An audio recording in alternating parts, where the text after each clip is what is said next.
Thank you very much, Professor.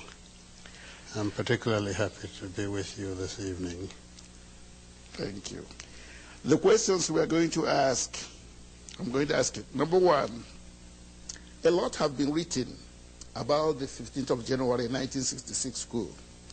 The most erroneous being that it was an Igbo coup, which gave the Hausas or the northern Muslims the pretext to attack the Igbos. Please enlighten the world on events of the January 15, 1966 coup. Who carried out the coup and for what reasons? Thank you for giving me this opportunity to try and enlighten people on this coup that seems to be at the center of subsequent problems in Nigeria. The story of how Biafra, or the Igbos from the eastern part of Nigeria, come to where they are today is because of what happened during January 1966 in what the other section of Nigeria called the Igbo coup. The coup of 1966, January 15, 1966, that 5 majors conducted to liberate Nigeria from what they see that time as the problem they have foreseen, not knowing that their vision that time will lead to another thing. But we are going to hear from the man who is at the helm of affairs that time. We are talking about the first head of state, the one and the only head of state of Biafra, Chief Dean Odumegwu Ojukwu. On this interview he granted when he was still alive, he's late now.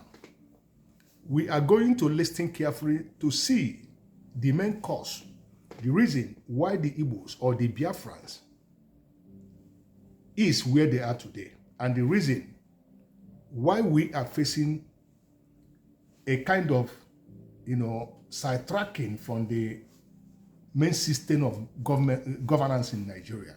The reason why the Igbos are suffering. So pay attention to listen to this video, and when we will come back at the end of this interview, which late Odumegwu Ojukwu granted, then we are going to discuss for us to know the reason why they are gambling to release Mazi Nnamdi Kanu from detention. Because these revolutionaries who conducted January 15, 1966 coup, what they are agitating and what they are trying to prevent is exactly the same thing that Mazi Nnamdi Kanu is agitating. Remember that this January 15, 1966 coup is what resulted in Nigeria and Biafra going to war, because late Chief Odumegwu Ojukwu declared the state of Biafra, making it, a separate state from Nigeria, that they want to govern themselves and be on their, on their own, because as of that time, the eastern part of Nigeria are already doing well in terms of economy. Let's watch this video together. I will see you at the end of this interview. Thank you very much, Professor. I'm particularly happy to be with you this evening. Thank you. Thank you for giving me this opportunity to try and enlighten people on this coup that seems to be at the center of subsequent problems in Nigeria. The coup of January 15th, 1966 was actually led by Major Ifajuna, and he commanded the activities in the south, and Zogo, another major, coordinated the northern side of it from Kaduna. The reason for the coup If you remember, Nigeria became independent in 1960.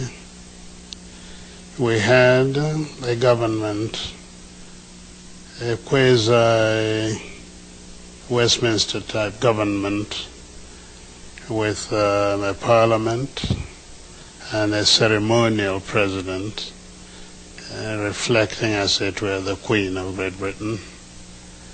That was Dr. Nnamdi Azikiwe, and Tafawa Balewa was the president from the north. Now, the real problem with Nigeria has always been the imbalance of the federation that is and was known as Nigeria. I remember when I was at school, I was taught that the great thing about a federation was that no federating unit should ever be preponderant over the others. As it happened, the Nigerian Federation, when it was created, was given down to Nigerians from London. And that federation contained the imbalance of the North being preponderant, in fact, over the two other sides, the West and the East. And this created, right from the first day, a certain degree of friction. The North could dictate, and the South, whichever part of the South, could just complain if it's not in accord with what the North wished. The first few years of independence were not too bad, but there were a lot of unfulfilled ambitions of the Nigerians, because in those days we thought that once you got independence, you were free and everything worked, and you joined the higher league of nations internationally, discussing what went on. In fact, to Nigerians it looked as though, and indeed they tended to show, that independence in itself was the achievement. Now Nigeria was free, us were a member of the world. Instead of looking upon it as the beginning of our journey to nationhood. And I say this, and I want to underscore it. Nigeria has never been a nation. We had the aspiration, hopes that Nigeria one day would become a nation. And that has been elusive up till today. The reason being that, most unfortunately, the powers in Nigeria were concentrated in the hands of the North, which was preponderant, and wrongly so. At independence, we hoped we would be able, in fact, the three leaders of the country had different notions of independence. There was the actual leader of the struggle for independence, Dr. Nnamdi Azikiwe, who rightly thought that independence now created, as it were, a beginning, but that we were already a nation and we were now finding our positions in his own philosophical, political beliefs in Pan-Africanism. So we just had to move into the broad continental alliance. The North, under the Sultanate of Sokoto, whose agent was the Prime Minister Tafawa Balewa, felt that the Nigerian nation one had to tread very slowly, because he saw and they saw a great deal of inequities in Nigeria And perhaps the most important then was the level of education between the North and the South. And therefore, that affected, of course, the position of the North, or Northerners, in the bureaucracy of Nigeria. The Sadana and the people of the North got down to trying to build up the North, taking everything they could from the Federation to build up the North to a position in their minds of equality between themselves intellectually and the rest of Nigeria. The West, under Chief Obafemi Awolowo, thought likewise and took the position of consolidating the West so as to ensure that at a given time the West would then emerge superior to either the North or the East. Again, let me go back to the problem of the East. The East entered independence having accepted that the nation was already there. Naturally, the concept of nationhood implied a great deal of sacrifice by the East at all points. First sacrifice, the non-emergence of Dr. Azikiwe as the first executive leader of Nigeria. He vacated the place. He made the sacrifice so that the North could be accommodated. Second, very simple. During the constitutional conferences, independence was offered Nigeria before 1960.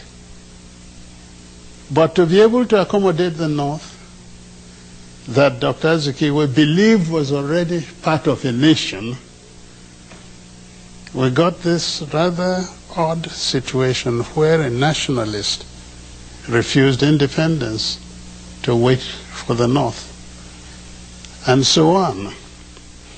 Yet, your question, sir, was the question of the reason for the coup. So let me go into it. The teething problems of Nigeria after 1960, the independence, manifested itself in a number of ways. There was a friction over the preponderance of the North. There was certain difficulties about religious beliefs in the country. There was corruption, bad administration, and so on. But the real problem came from the West, which by 1966 was really in turmoil. And the reason was quite a simple one. Where does a leader lead from? In the North, the Sadana led from Kaduna, in the North. His agent was in the South, Prime Minister. Awolowo for the West believed his position was better and he would be have greater effect on Nigeria if he ruled from the Federation. So he looked towards Lagos. And his deputy, Akintola, he was quite prepared to leave the West too. What a funny thing happened during the election. A funny thing happened. Dr. Azikiwe, who also opted for the Federation, won the election in the West. And it now looked as though an Igbo man was ruling in the East, ruling in the Midwest, and about to rule in the West. In the West. And this was not acceptable to the West. We started our problems there because overnight the victory of the NCNC in the West was nullified by a number of Yorubas crossing from the government to the opposition side and creating a new government. And this actually is at the foundation of the distrust between the Igbos still now and the Yorubas. Now, law and order broke down in the West after the second election. There was so much rigging. In fact, BBC had this rather wonderful statement. It said that men became pregnant overnight with votes. Because, you know, we wear these huge robes, and you can stuff as many ballot papers inside them. And as a result of that, and because by then Awolowo was in jail for treasonable felony, it was felt that the North used its powers to ensure that Akintola, who became their stooge, won the election. It became very dangerous to travel around the streets of Lagos or the West, anywhere. That's when they started throwing acid at people in the streets, in your car, the phenomenon known as wet year. That is wet in wet year. Throwing acid on people. And it was to halt this, actually, that the military was pulled out of barracks to help stabilize the situation. And this went on. We were not moving anywhere. The countries were becoming independent. We were seeing Julius Nyerere creating personality in Africa, Nkrumah there, and so on. Nigeria is big, and with all the promise of independence, was clearly doing nothing. It was then that a group of young officers, now let's get it straight, the young officers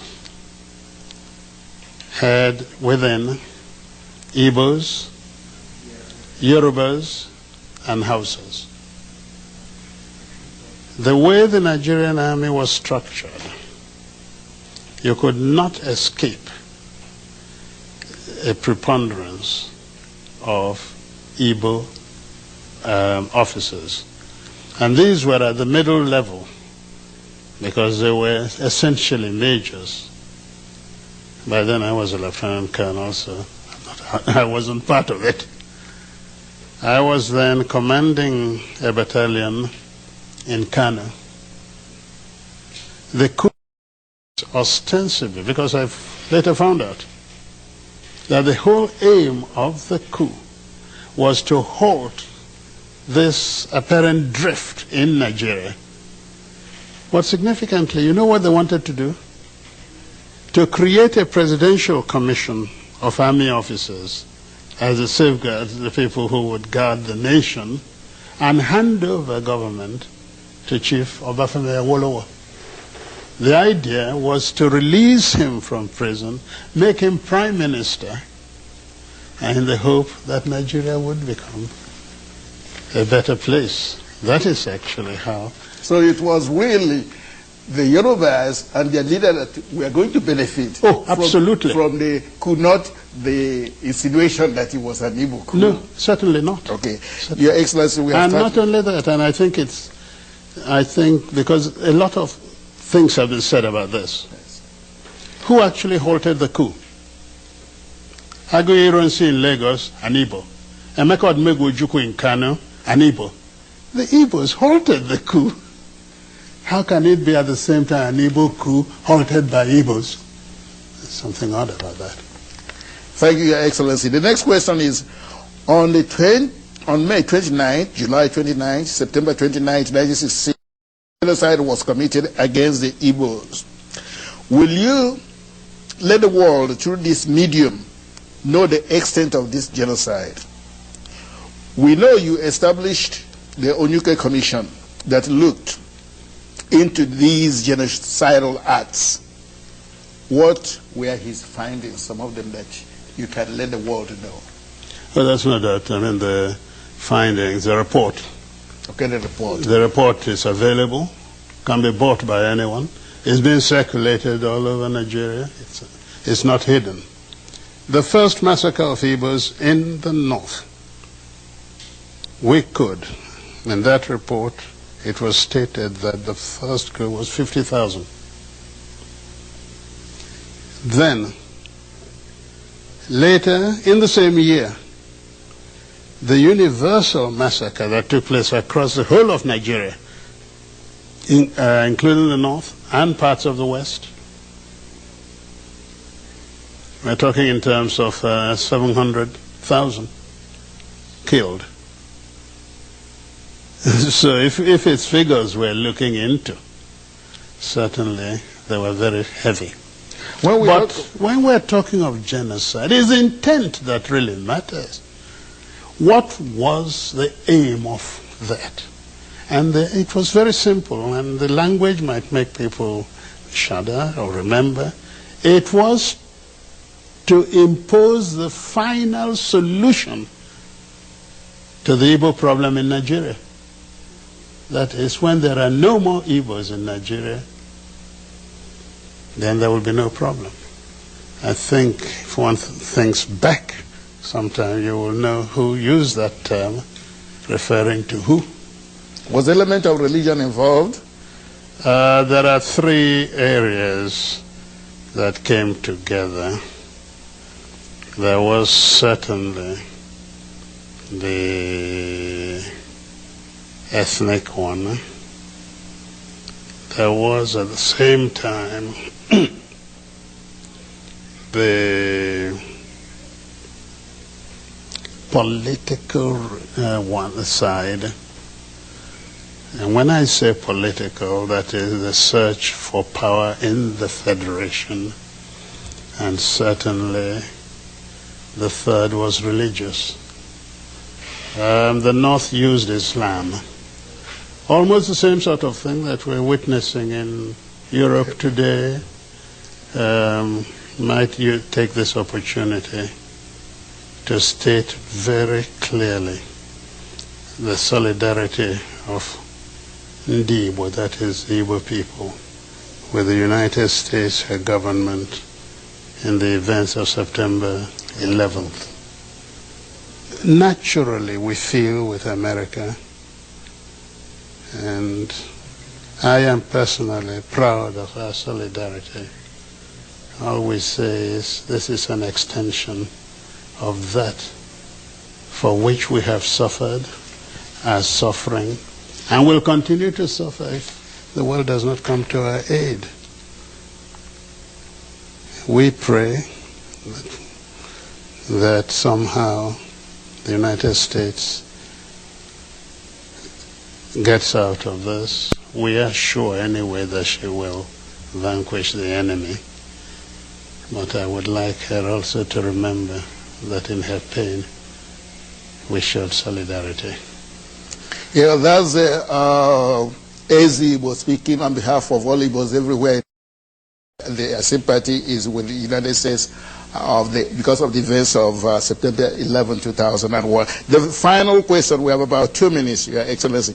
When the Igbos, through the Consultative Assembly, mandated you to declare the Igbo land the sovereign and independent state of Biafra, Nigeria declared war on the young republic. Why would we call this war the war of genocide? The world would like to know again through this medium why the war was called war of genocide against the Igbos.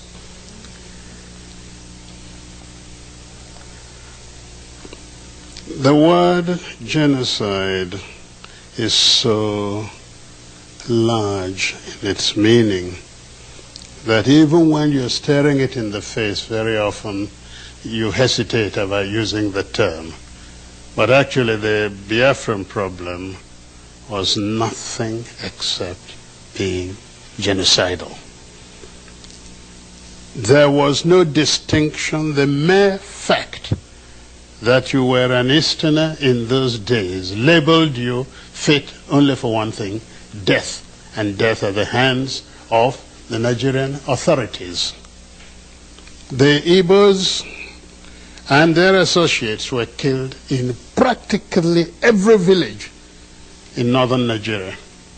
They were killed in many places in western Nigeria. They were in Lagos, even on Kata Bridge, the very center of Lagos. People were looked at and thought, oh, this looked an Igbo, and killed.